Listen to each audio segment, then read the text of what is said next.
मैं आशुतोष कुमार श्रीवास्तव, प्रवक्ता डाइट, आज आपके समक्ष एटॉमिक स्ट्रक्चर एटम के बारे में बात करने जा रहा हूँ।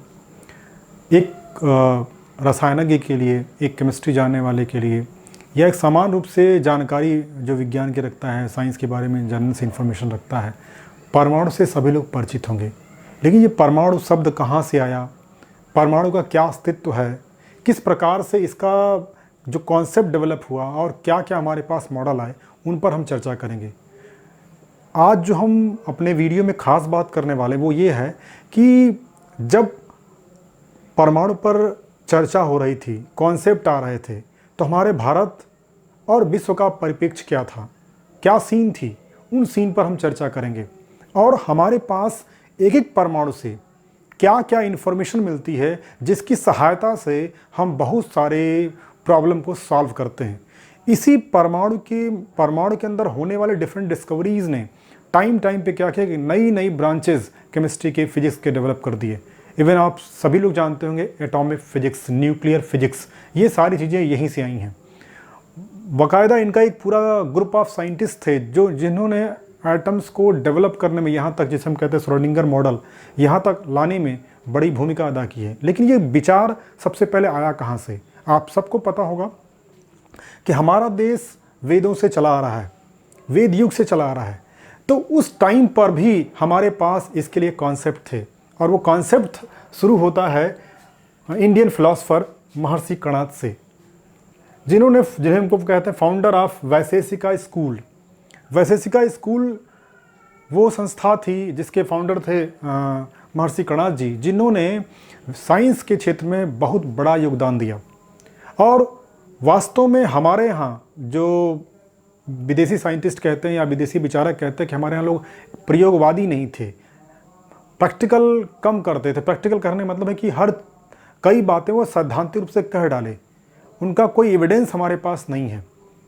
लेकिन इन्हीं कॉन्सेप्ट को, इन्हीं थियरीज़ को लेकर के वेस्टर्न में क्या हुआ, इस पर खूब काम हुआ, और टाइम पे क्या हुआ, हमारे पास और सारे मॉडल, बहुत सारी थियरीज़ आती गई। उन्हीं पर हम चर्चा करेंगे आगे। जो बात मैं कह रहा था कि महर्षि कणाद ने सबसे पहले इसके बारे में सोचा, और फिलासफर का मतलब सिर्फ थिंकर नहीं होता। मैं आज के टाइम पे देखूं, जो आज पर्सपेक्टिव्स है, थिंकर कहीं ज़्यादा थे। मॉडर्न टाइम में भी ऐसे कई लोग हैं जो थिंकर हैं, जिन्होंने लैब में कोई काम उस तरह का नहीं किया, लेकिन अपने सिर्फ थिंकिंग से क्या किया, एक पूरा नया सीन क्रिएट किया। आइंस्टीन का नाम, न्यूटन ने तो काफ़ी कुछ लैब में भी काम किया था। दूसरा स्टीफन हॉकिंग्स। स्टीफन हॉकिंग्स अपने किताब में समय के संक्षिप्त इतिहास में, the brief history of time में लिखते हैं, अगर इस ब्रह्मांड को हम निर्मित करना चाहें, इस ब्रह्मांड को बनाना चाहें, या इस ब्रह्मांड के कंपोजिशन पे ध्यान दें, तो मूल रूप से इसमें 4 चीज़ें हैं, जिनमें 2 तो इंटरकन्वर्टेबल, आज सबको पता है, सब इसी से बना हुआ है। क्या क्या चीज़ें थी, उन पर ज़रा चर्चा करते हैं। ब्रह्मांड को बनाने के लिए सबसे जरूरी चीज़ है, वो है मैटर। दूसरा एनर्जी, आज सबको पता, आइंस्टीन के क्वेश्चन से इक्वल टू mc², यानी मैटर को एनर्जी में, एनर्जी को मैटर में हम ट्रांसफॉर्म कर सकते हैं। जो दूसरी चीज़ थी इसके बाद, यानी इन दोनों के अलावा जो तीसरी कहेंगे या दूसरी चीज़ कहेंगे, वही स्पेस। हर मैटर के बीच में अंतराळविक स्पेस होता है, कहीं अगर भरा हुआ है तो कहीं खाली भी है। इस पूरे ब्रह्मांड में तमाम शून्यता दिखती है, उनको स्पेस के नाम से हम जानते हैं। इन स्पेस की बात की। और अगला जो पॉइंट था वो टाइम था, समय, क्योंकि बिना समय के हम इन चीज़ की परिकल्पना नहीं कर सकते। यानी कि हम पदार्थ, ऊर्जा, समय और आकाश, ये 4 चीज़ें मुख्य हैं, जिनमें पदार्थ और ऊर्जा आपस में कन्वर्टेबल है। इनसे क्या हुआ, ब्रह्मांड की उत्पत्ति हुई है। तो महर्षि कणाद ने सबसे पहला, एक तरह से हम कह सकते हैं एविडेंस हमारे पास है, वो लिखा हुआ, जिसमें उन्होंने कहा क्या है कि पदार्थ जो है, जितने भी दुनिया के पदार्थ हैं, वो छोटे छोटे कणों से मिलकर बने हैं, और ये कण अविभाज्य हैं, इनडिविजिबल हैं। ये बात सबसे पहले महर्षि कणाद ने कही थी। कहा उन्होंने कि दुनिया के सारे पदार्थ इन्हीं कणों से मिलकर बने, उनको नाम दिया परम अणु, यानी उससे छोटा अणु नहीं हो सकता, परमाणु का नाम दिया, जिसको हिंदी में हम परमाणु कहते हैं, अंग्रेजी में इसको एटम्स कहते हैं। आगे बढ़ते हैं। इस एटम का जो कॉन्सेप्ट था, महर्षि कणाद यही नहीं रुकते हैं, आज जो हमारे पास थियरीज है उनसे ज़रा जोड़ने की कोशिश करते हैं। कहते क्या है कि वो स्पेस से रिलेटेड है, यानी एटम की वजह से स्पेस है। एटम की वजह से टाइम है, एटम की वजह से द सोल, आत्मा की बात की, एटम की वजह से विचार की बात की। मैं फिर से कहूँगा, हम जो फिलासफर की बात करते हैं, फिलासफर को हम थिंकर मानते हैं, तो ज़्यादातर क्या हुआ, इन पर लोगों ने कॉन्सेप्ट रखा कि वो विचारक थे, तो विचारों के हिसाब से इन चीज़ों को एक्सप्लेन किया। लेकिन आगे देखें, उसी टाइम पे हमारे ही देश में, या थोड़ा सा हम आगे पीछे कर सकते हैं कि वहाँ पर जैन धर्म, बौद्ध धर्म में भी इन पर बात की गई, और उनको डिफरेंट नाम से इसी एटम्स को, जो विचार था डेवलप हुआ एटम के रूप में, वो कहाँ से आया, एयर, फायर, वाटर, अर्थ, यानी वो पूरे ब्रह्मांड के कंपोजिशन की बात कर रहे थे कि ये पूरा किससे मिलके बना है, या हमारा शरीर किससे मिलके बना है, हवा, अग्नि, पानी, पृथ्वी। इसके बाद जो बात की रंग, गंध, फ्लेवर, स्वाद, और टच की बात की, यानी स्पर्श की बात की। ये जो चीज़ें हैं, ये उन्होंने बताया, ये सारी जो चीज़ें हमारे पास हैं वो क्या करती हैं, हमारे ब्रह्मांड को या हमारे शरीर को बनाती हैं, क्योंकि हमारा शरीर ब्रह्मांड का ही पार्ट है। जब मॉडर्न केमिस्ट्री शुरू होती, मॉडर्न फिजिक्स शुरू होती, मॉडर्न साइंस शुरू होती है, तो वहाँ पर हम बात करें कहाँ से हम शुरुआत करते हैं, तो सबसे पहले एटम के बारे में जॉन डाल्टन ने लिखित रूप से एविडेंस दिया 1803 में, 1803 में।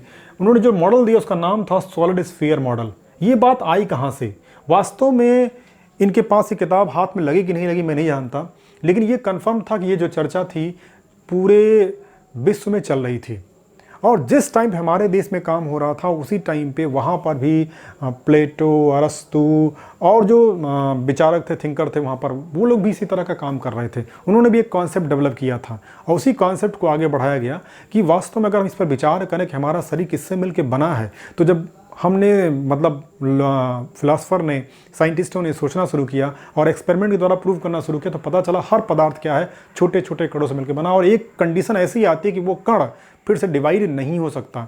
उन्हीं कण को एटम नाम दिया atom. A means not, do not, Tom means cut या डिविजिबल, जिसको हम फर्दर काट नहीं सकते, उनको नाम दिया गया एटम। और ये एटम जो टर्म है वो जॉन डाल्टन ने दिया था, जिसको हिंदी में हम परमाणु कहते हैं। ये किसने कहा था, महर्षि कणाद ने कहा था। आगे बढ़ते हैं, ये आगे जो इसमें जिन्होंने कॉन्सेप्ट दिया कि वो सॉलिड स्फीयर मॉडल है। एक खास बात इन्होंने क्या कही, एटम के बारे में जब परिकल्पना कर रहे थे तो उन्होंने कहा कि वो सबसे सूक्ष्मतम, एकदम सघन कण है, और ये सघन कण कहीं से डिविजिबल नहीं है, यानी इसको हम काट नहीं सकते। ये गजब की बात थी, डाल्टन ने बताया था। आप कह सकते हैं उस समय भी हमारे पास एक्सपेरिमेंट की लिमिटेशन थी, हमारे पास उतना एक्सप्लोर करने के लिए नहीं था। तो उस टाइम पे इतनी बड़ी डिस्कवरी या इतनी बड़ी बात कहना अपने आप में बहुत बड़ी चीज़ थी, क्योंकि हम अणु से परमाणु की तरफ बढ़ चुके थे। और यही नहीं रुके, डाल्टन ने कुछ और बातें बताई। कहा कि परमाणु अविनाशी होता है, यानी इसको हम कभी न हम डिस्ट्रॉय कर सकते हैं, न ही क्रिएट कर सकते हैं। ये डाल्टन का बड़ा महत्वपूर्ण कॉन्सेप्ट है। यही नहीं, वहाँ पर कुछ और बातें बताते हैं कि जो हमारे चारों तरफ परिवर्तन होता है, रासायनिक परिवर्तन जो होता है, उसमें परमाणु क्या होता है, स्वतंत्र रूप से पार्टिसिपेट करता है। फ्रीली पार्टिसिपेशन का मतलब क्या है कि वो परमाणु क्या करता है, दूसरे परमाणु से रासायनिक संयोग करके नए तरह के संगठन या नए तरह के कंपोजिशन तैयार करता है, जिसको हम अणु कहते हैं। ये बातें जॉन डाल्टन ने कही थी। आगे बढ़ते हैं, ये मॉडल जो है, जैसे इलेक्ट्रॉन की डिस्कवरी हुई, ये डिस्कार्ड हो गया। 1897 में इलेक्ट्रॉन की डिस्कवरी होती है, और जब इलेक्ट्रॉन की डिस्कवरी होती है, हालांकि वो भी एक दिलचस्प फिनोमिनन था डिस्कवरी के पीछे। आज जो मोटा वाला टीवी कह सकते हैं, जो पिक्चर ट्यूब वाला टीवी है, वो तो ख़त्म हो गया। आप सब लोग एलईडी या पतली फ्लैट टीवी का प्रयोग कर रहे हैं या मोबाइल प्रयोग कर रहे हैं। तो पहले जो स्क्रीन थी हमारी, थोड़ी, या जिनके घरों में होगा देखे होंगे, थोड़ी टीवी क्या होती, मोटी पीछे पिक्चर ट्यूब लगी होती। वो जो पिक्चर ट्यूब है, वास्तव में CRT उसको हम कहते हैं, कैथोड रेज ट्यूब कहते हैं। कैथोड रेज ट्यूब में ही इलेक्ट्रॉन या कैथोड रेज की डिस्कवरी हुई, और डिस्कवरी करने वाले जो थॉमसन थे, और उन्होंने उसी के बेस पर एक मॉडल बनाया। और मॉडल क्या बनाया, क्योंकि एटम को पहले ये माना गया था कि वो डिविजिबल नहीं है, लेकिन इसी एटम से या इसी मैटर से एक नेगेटिव चार्ज निकल रहा था। अगर कहीं से नेगेटिव चार्ज निकल रहा है और एटम हमारे पास या जो पार्टिकल हमारे पास वो न्यूट्रल है, तो इसका मतलब कहीं ना कहीं उसमें पॉजिटिव पार्ट भी होगा, क्योंकि नेगेटिव चार्ज है तो पॉजिटिव पार्ट भी होगा। तो जो मॉडल दिया उन्होंने, वो इस तरह का अपने हाइपोथेटिकल मॉडल था। उन्होंने कहा क्या कि वास्तव में जो एटम वो पॉजिटिव स्फीयर है, पॉजिटिव धन आवेशित गोला है, जिसमें इलेक्ट्रॉन क्या होता है, एम्बेडेड होते हैं। इसीलिए इसको नाम बोलते हैं प्लम पुडिंग मॉडल या वाटरमेलन मॉडल कहते हैं। तरबूजा खाने वाला, उसमें देखें उसके सीड क्या होते हैं, सस्पेंडेड होते हैं। ठीक उसी तरह से ये मॉडल का एक्सप्लेनेशन किया गया। अब बात आती है इस मॉडल और इस मॉडल में क्या डिफरेंस है। डिफरेंस साफ दिखता है, यहाँ पॉजिटिव नेगेटिव चार्ज तक की बात की गई, जबकि यहाँ पर सिर्फ सॉलिड स्फीयर की बात की गई है और कुछ नहीं। जब यहाँ पर आते हैं जो खास बात थी, ये एटम की न्यूट्रलिटी को बहुत अच्छे से एक्सप्लेन करता था। न्यूट्रलिटी का मतलब है उदासीनता से। मैं चार्ज कितना, इस पर बात नहीं हुई थी, ये बात हुई थी कि हमारा एटम इलेक्ट्रिकली न्यूट्रल क्यों है, क्योंकि जितने इलेक्ट्रिक चार्ज होते हैं उतने ही क्या होते हैं, पॉजिटिव चार्ज होते हैं। यानी कि positive charge equal to negative charge है, जिसकी वजह से टोटली एटम क्या होता है, न्यूट्रल होता है। आगे बढ़ते हैं। इसके बाद जो तीसरा मॉडल आया 1911 में, रदरफोर्ड का मॉडल आया। रदरफोर्ड का मॉडल, इलेक्ट्रॉन की डिस्कवरी के बाद उन्होंने प्रोटॉन की डिस्कवरी किया। तो प्रोटॉन की डिस्कवरी भी एक दिलचस्प चीज़ थी। जो कैथोड रेज आ रही थी पॉजिटिव प्लेट की तरफ, जब बीच में क्या किया गया, परफोरेटेड ट्यूब लगाई गई कैथोड की जो प्लेट थी उसको छिद्रित कर दिया गया। तो कैथोड प्लेट के पीछे भी क्या हुआ, एक सेंटिलेशन देखा गया ट्यूब में। तो इसका मतलब क्या था, नेगेटिव प्लेट की तरफ भी आकर्षित होने वाली कुछ रेज हैं जिनको नाम दिया गया एनोड रेज या कैनोड रेज, और बाद में इनके यूनिट को नाम दिया गया प्रोटॉन। तो इस तरह से नेगेटिव चार्ज, यानी अब हमारे पास एटम डिविजिबल था, और डिविजिबल किस फॉर्म में था, इलेक्ट्रॉन और प्रोटॉन में। रदरफोर्ड ने इस टाइम पे एक और इंपॉर्टेंट डिस्कवरी की, कहा ये जो प्रोटॉन है वास्तव में एटम के बहुत छोटे से पार्ट से, सेंट्रलाइज पार्ट से निकलता है, जिसको नाम न्यूक्लियस दिया गया। उस समय न्यूट्रॉन की डिस्कवरी नहीं हुई थी। मैं आपको याद दिलाना चाहूँ, रदरफोर्ड के टाइम में न्यूट्रॉन की डिस्कवरी नहीं थी। उन्होंने सिर्फ ये बताया, न्यूक्लियस बताया, न्यूक्लियस के अंदर प्रोटॉन बताया, और प्रोटॉन के चारों तरफ इलेक्ट्रॉन क्या करता है, चक्कर लगाता है। ये चक्कर लगाने की जो प्रक्रिया थी, ये जो अरेंजमेंट था उसके बारे में नहीं, सिर्फ उन्होंने कहा वो चक्कर लगाता है। चक्कर लगाना अपने आप में एक जो बात थी, अब तक इलेक्ट्रॉन हमारा लोकलाइज था, अब इलेक्ट्रॉन हमारा क्या हुआ, रिवॉल्व करना शुरू कर दिया। जब रिवॉल्व करना शुरू कर दिया तब नई चीज़ें सामने आने लगी। फिर रदरफोर्ड का मॉडल जल्दी ही क्या हुआ, फेल हो गया। फेल होने का कारण सिंपल सा है कि अगर ये पॉजिटिव चार्ज है और न्यूक्लियर नेगेटिव चार्ज है, वो अट्रैक्ट होगा और उसमें गिर जाएगा और पूरा एटम पे क्वेश्चन मार्क लग जाएगा उसके एग्जिस्टेंस पे। तो यहाँ पर ये बात खत्म होती, फिर आगे बढ़ती है। 1913 में बोर का जो मॉडल आता है, बोर ने बड़ा बेहतरीन मॉडल दिया। हालांकि रदरफोर्ड, बोर, ये लोग आपस में साथ काम करने वाले थे, साइंटिस्ट थे, पूरा एटॉमिक फिजिक्स ग्रुप था। और इन्होंने क्या किया, जो मॉडल दिया, उन्होंने कहा कि वास्तव में जो सेंट्रली पार्ट में न्यूक्लियस सस्पेंडेड होता है, यानी जो एटम है, एटम के बीचों बीच क्या है, न्यूक्लियस है जो पॉजिटिव चार्ज है, उसके चारों तरफ इलेक्ट्रॉन जो चक्कर लगा रहे हैं, वास्तव में वो डिफरेंट एनर्जी लेवल में चक्कर लगाते हैं। यानी यहाँ पर एनर्जी लेवल तक की बात की गई। अब जरा गौर से देखें, पहले क्या था, सिर्फ स्फीयर, पॉजिटिव नेगेटिव चार्ज, फिर न्यूक्लियस, फिर एनर्जी लेवल तक की बात आई। ये अपने आप में बहुत गजब की बात थी, क्योंकि जब हम ऊर्जा स्तर की बात करते हैं तो हम बहुत सारे एक्सप्लेनेशन दे सकते हैं। और वो एक्सप्लेनेशन क्या थे कि हमारा एटम कब रिएक्शन करेगा, रिएक्शन करने के लिए कितनी मिनिमम एनर्जी रिक्वायर्ड होगी, इलेक्ट्रॉन के एक्साइटेशन के लिए कितनी एनर्जी रिक्वायर्ड होगी, ये सब चीज़ें हम पता कर सकते थे। जो बाद में आप पीरियोडिक टेबल में पढ़ते हैं, एटॉमिक साइज में आयनाइजेशन पोटेंशियल की बात करते हैं, इलेक्ट्रॉन अफिनिटी की बात करते हैं, इलेक्ट्रोनेगेटिविटी की बात करते हैं, इलेक्ट्रोपॉजिटिविटी की बात करते हैं, ये सारे जो फीचर्स हैं वो आपके एनर्जी लेवल से आते हैं। और ये जो एनर्जी लेवल है वो डिफरेंट एनर्जी लेवल है, KLMNOP, इस तरह से नंबर ऑफ। और यहीं पर एक बात कहेगी कि प्रत्येक सेल में जो मैक्सिमम नंबर ऑफ इलेक्ट्रॉन की जो कैपेसिटी होती है वो होती है 2n²। तो इसी आधार पे क्या हुआ, जो बोर मॉडल बना उसमें आपने ये इलेक्ट्रॉनिक कन्फर्मेशन पढ़ा भी हुआ, देखा भी होगा कि पहले क्या, फर्स्ट सेल में क्या 2 इलेक्ट्रॉन्स होते हैं, सेकंड में क्या होते हैं 8 होते हैं, थर्ड में क्या होते हैं और हो सकते हैं। ऐसे हम करते जाते हैं। और वास्तव में जो आउटर सेल होती है, जिसको वैलेंस सेल कहते हैं या अल्टीमेट सेल कहते हैं, वही क्या करते हैं, डिसाइड करती है केमिकल प्रॉपर्टीज़ को किसी भी एटम्स की। इस पर चर्चा हम लोग बाद में करेंगे, प्रॉपर्टीज़ कैसे डिसाइड होती हैं। बस यहाँ पर ये जान लें कि जो आउटर सेल है इसको अल्टीमेट सेल भी कहते हैं। ये आउटर सेल जो है इसको वैलेंस सेल या अल्टीमेट सेल कहते हैं। इसी पर ये वैलेंस बॉन्ड थ्योरी बनी है। और इसके बाद जो उसके ठीक अंदर है वैलेंस सेल के या अल्टीमेट सेल के, इसको बोलते हैं penultimate shell, penultimate shell या इनर सेल भी कहते हैं वास्तव में। और तीसरा जो है सबसे अंदर जो होगा एंटी पेन अल्टीमेट सेल कहते हैं, एंटी पेन अल्टीमेट सेल कहते हैं। ये n सेल है, ये n-1 होगी और ये n-2 होगी। n का मतलब नंबर ऑफ सेल्स, अगर टोटल 4 हैं तो जो पहली सेल होगी वो होगी 4th जो सेल होगी वैलेंस सेल होगी वो बाहर की। उसके अंदर जो तीसरी वाली n-1 तीसरी वाली जो होगी पेनल्टीमेट होगी, उसके अंदर वाली क्या होगी, एंटी पेनल्टीमेट। और जो सबसे अंदर होगी इसको बोलते हैं इनर मोस्ट सेल या सबसे अंदर सेल, और सबसे बाहरी जो सेल है उसके बीच जो सेल होते हैं उसको इनर सेल भी कहते हैं। तो हमारे पास कई टर्म आते हैं, innermost shell, outermost shell, inner shell. Inner shell में भी डिवीज़न हमने कर दिया, penultimate shell, antepenultimate shell. तो ये हमारे ये नंबर ऑफ सेल को हम किस तरह से डिफाइन करते हैं उस पर मैं चर्चा कर रहा था। तो बोर मॉडल हमको क्या बताता है कि इलेक्ट्रॉन जो है वो डिफरेंट एनर्जी लेवल में क्या करते हैं, रिवॉल्व करते हैं, और जब रिवॉल्व करते हैं तो वो एक फिक्स्ड ऑर्बिट होती है, उनको बोलते हैं स्टेशनरी ऑर्बिट। वो स्टेशनरी ऑर्बिट क्या करती है, इनके एनर्जी को फिक्स रखती है, या यूँ कहेंगे कि जब इलेक्ट्रॉन इसमें रिवॉल्व करता है तो किसी भी तरह की एनर्जी का वो ह्रास नहीं करता, और ह्रास करने मतलब लॉस नहीं करता, यानी इसीलिए इसको बोलते हैं स्टेशनरी ऑर्बिट। और हर इलेक्ट्रॉन की अपनी अलग अलग स्टेशनरी ऑर्बिट होती है, ये महत्वपूर्ण चीज़ है। अब ये पता करना होता है हमारा इलेक्ट्रॉन किस सेल का है। हालांकि बाद में इसमें सब सेल की बात की गई, लेकिन बोर के आगे जब मॉडल बढ़ता समरफील्ड का, जिसमें यस पीडीएफ सिस्टम आ गया, ये कहा गया कि जो फर्स्ट सेल है उसमें यस ऑर्बिटल है, जो सेकंड सेल उसमें यस और पी भी है, जो थर्ड सेल आपकी उसमें यस पी डी है। जो सब सेल की बात आई वो समरफील्ड के मॉडल में आती है, लेकिन यहाँ पर सिर्फ मेन एनर्जी लेवल की बात की गई और कहा गया इलेक्ट्रॉन जब चक्कर लगाता है तो कोई एनर्जी हरास नहीं करता है, और जब इलेक्ट्रॉन चक्कर लगा रहा है और कहीं से एनर्जी पा गया तो तुरंत क्या होता है, एक्साइट होता है और 10⁻⁸ सेकंड में एनर्जी को लॉस करके वापस आता है। अगर लॉस नहीं करता तो डिफरेंट स्टेज से होते हुए आता है, और जब ये आता है तो एनर्जी को इमिट करता है। जो एब्जॉर्प्शन स्पेक्ट्रा और इमिशन स्पेक्ट्रा मिलता है वो इसी सिद्धांत पे काम करता है। और आपको बता दें स्पेक्ट्रोस्कोपी का ये बहुत बड़ा कॉन्सेप्ट है, क्योंकि जब तक कोई भी मॉलिक्यूल, जब तक कोई सब्सटेंस एनर्जी को एब्जॉर्ब नहीं करेगा तब तक कोई वो एनर्जी का इमिशन भी नहीं करेगा, और जब कोई एनर्जी एब्जॉर्ब नहीं करेगा, एनर्जी इमिट नहीं करेगा तो हम कोई इन्फॉर्मेशन नहीं ले सकते, कोई इन्फॉर्मेशन नहीं प्राप्त कर सकते।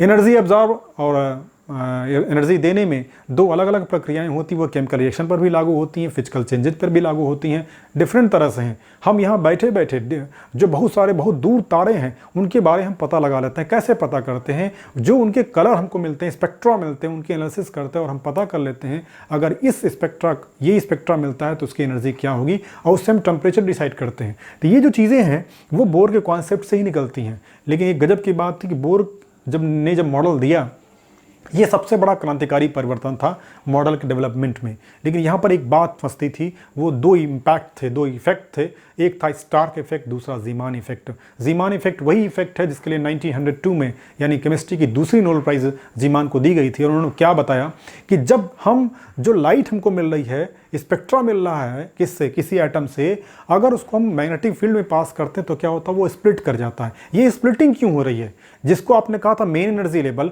जिसको आपने कहा कि यही एनर्जी लेवल है, मुख्य 1 2 3 4 5 है, फिर ये 2 में, ये 3 में डिवीजन क्यों हो रहा है। ये डिवीजन का जो कॉन्सेप्ट था सोमरफील्ड ने एक्सप्लेन किया कि वास्तव में हर एनर्जी लेवल क्या है, सब एनर्जी लेवल से मिलकर बना है, जिसको आप ऑर्बिटल के रूप, सब ऑर्बिटल के रूप में आप जानते हैं, S orbital, P orbital, D orbital, इस तरह से हम डिफाइन करते हैं। आगे बढ़ते हैं। जो मॉडल आया श्रोडिंगर का मॉडल आया, ये बड़ा इंपॉर्टेंट मॉडल था। आज ये क्वांटम मैकेनिकल मॉडल कहलाता है, और इसी पर आज हमारी atomic physics, atomic chemistry stand करती है। ये मॉडल अपने आप में क्यों ज़्यादा महत्व रखता, मैं इस पर ज़रा चर्चा करूँ आपसे कि श्रोडिंगर ने कहा क्या, पहले इस पर बात करते हैं। श्रोडिंगर ने कहा कि वास्तव में पूरे एटम में सिर्फ 2 डिस्टिंक्ट रीजन होते हैं। एक रीजन क्या होता है, न्यूक्लियर रीजन, जहाँ पे न्यूट्रॉन और प्रोटॉन होते हैं, और दूसरा क्या होता है, इलेक्ट्रॉनिक रीजन, जहाँ पे इलेक्ट्रॉन क्या करता है, चक्कर लगाता है। इलेक्ट्रॉन चक्कर लगाने का भी उन्होंने एक कॉन्सेप्ट दिया, कहा कि एटम में हर जगह इलेक्ट्रॉन नहीं मिलता, वास्तव में खास एरिया होता है जहाँ पर इलेक्ट्रॉन के पाए जाने की प्रायिकता यानी probability of finding of electron maximum होती है, उसी को हम क्या कहते हैं, ऑर्बिटल कहते हैं। और ऑर्बिटल की डेफिनेशन दिया, the region around the nucleus where the probability of finding of electron is maximum in atom is called orbital. ये ऑर्बिटल की डेफिनेशन थी श्रोडिंगर द्वारा। श्रोडिंगर ने आगे बताया क्या कि ये वास्तव में अलग अलग रीजन्स बनते हैं। इसी हिसाब से हम ये मानते हैं कि यस और पी का, यस का सिर्फ स्फेरिकल का मतलब क्या है, न्यूक्लियस उसके चारों तरफ इलेक्ट्रॉन क्या करते हैं, ऐसे पूरा चक्कर लगाते हैं। वो ठीक उसी तरह से है जैसे अपने घर में सीलिंग फैन अगर हम चला दें तो होती उसके पास 3 ही पत्तियां हैं, लेकिन जब वो तेज़ी से चलता है तो पूरा भरा हुआ दिखता है। सिमिलरली इलेक्ट्रॉन इतनी स्पीड उसकी ज़्यादा होती है कि हमारे आइज़ के आगे से इतना तेज़ से गुजरता है कि पूरा वो एक जैसा, मतलब एक पूरा क्लाउड जैसा स्ट्रक्चर दिखता है। इसको हम इलेक्ट्रॉन क्लाउड भी कहते हैं। तो इलेक्ट्रॉन क्लाउड मॉडल दिया श्रोडिंगर ने। आज इसी पर हमारी पूरी केमिस्ट्री स्टैंड करती है। ये हमारा जो पूरा कॉन्सेप्ट था कि किस प्रकार से एटम की हिस्ट्री क्या थी और क्या क्या थ्योरीज थी, क्या क्या मॉडल थी, एक बार मैं समराइज़ करना चाहूँ तो बता दूं मैं आपको कि सबसे पहले पूरी दुनिया में महर्षि कणाद ने, जिनको वैशेषिका स्कूल का फाउंडर कहा जाता है, उन्होंने एटम के बारे में एक थियोरेटिकल कॉन्सेप्ट दिया। और वो कॉन्सेप्ट आज के हिसाब से मैं देखूं तो काफ़ी ज़्यादा महत्व रखता है, क्योंकि उन्होंने एटम के जो बारे में बताया था कि वो सूक्ष्मतम कण है, और साथ साथ जो बताया कि एटम की वजह से ही ये सारे फीचर, स्पेस, टाइम, सोल और थॉट की बात की। सोल को हम हो सकता है कुछ लोग ना माने, लेकिन मैं मानूं कि अभी हम हो सकता है उस स्टेज तक नहीं पहुंचे हैं जहां पर इसको हम बहुत अच्छी तरह से डिफाइन कर पाएं, लेकिन ये तो कन्फर्म है ये भी एनर्जी का एक फॉर्म है, और काफ़ी हद तक मेटाफिजिक्स में इसको हम लोग पकड़ पाए हैं। मेटाफिजिक्स पे काफ़ी उन लोगों की पकड़ थी, अगर पकड़ नहीं होती तो इतनी बातें कहना आसान नहीं था, क्योंकि जो उनकी जर्नी थी उसको आज पहुंचाने में मतलब कई 100 साल लगे हैं, तब जाकर के हम यहाँ पहुँच पाए हैं। आगे देखते हैं जो उस समय फिलासफर थे, उन्होंने भी उनके बारे में बताया, एटम का जो कॉन्सेप्ट डेवलप करने की कोशिश किया कि एटम वैसे कलर, ऑर्डर, फ्लेवर और टच, एयर, फायर, वाटर और अर्थ के बारे में बताया कि ये जो चीज़ है वो वास्तव में हमारे एटम से मिलकर बनती है, एटम जो है इन चीज़ों को बनाता है, हमारे शरीर के लिए भी बताया। फिर जब मॉडर्न केमिस्ट्री की बात करें, मॉडर्न फिजिक्स की बात करें, तो वहाँ पर जो एटम का डेवलपमेंट की चर्चा करें तो 1803 में सबसे पहले जॉन डाल्टन ने दिया। जॉन डाल्टन का जो कॉन्सेप्ट था वो क्या था, सॉलिड स्फीयर मॉडल था, जो ये कहता है कि एटम क्या है, वो सिर्फ एक सॉलिड स्फीयर है जिसमें किसी भी तरह कोई चार्ज नहीं, वो इलेक्ट्रिकली न्यूट्रल है, फ्रीली पार्टिसिपेट करता है, इसको ना हम क्रिएट कर सकते हैं ना ही डिस्ट्रॉय कर सकते हैं। इतनी बातें बताई गई थी जॉन डाल्टन के मॉडल में। दूसरे जो मॉडल थॉमसन का था 1904 में आया, जो इलेक्ट्रॉन की डिस्कवरी के बाद आया था, इसमें यह बताया गया कि वास्तव में जो हमारा एटम है वो स्फेरिकल तो है, लेकिन वो पॉजिटिव स्फेयर है, उसमें इलेक्ट्रॉन क्या इम्बेडेड है, जैसे वाटरमेलन में हम सीड को इम्बेडेड करते हैं, रखते हैं।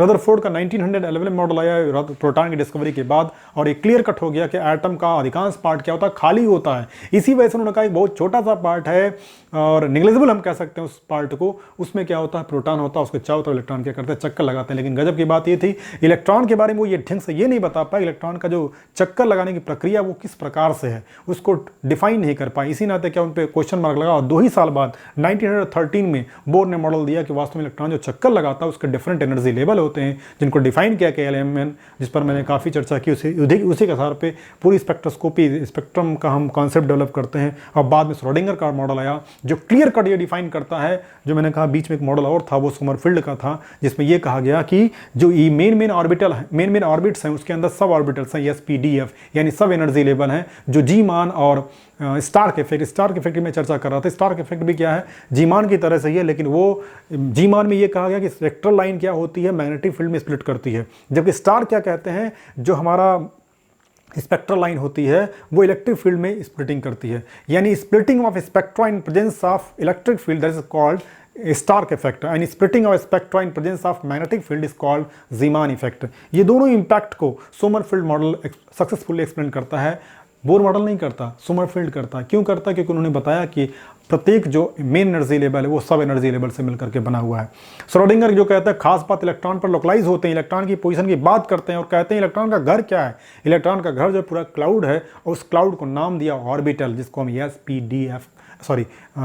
यस कहते हैं, और पी में PX, PY, PZ कहते हैं। तो ये जो ऑर्बिटल का हम स्ट्रक्चर बनाते हैं वो इलेक्ट्रॉनों के पोजीशन, इलेक्ट्रॉनों के मूवमेंट के हिसाब से हम बताते हैं।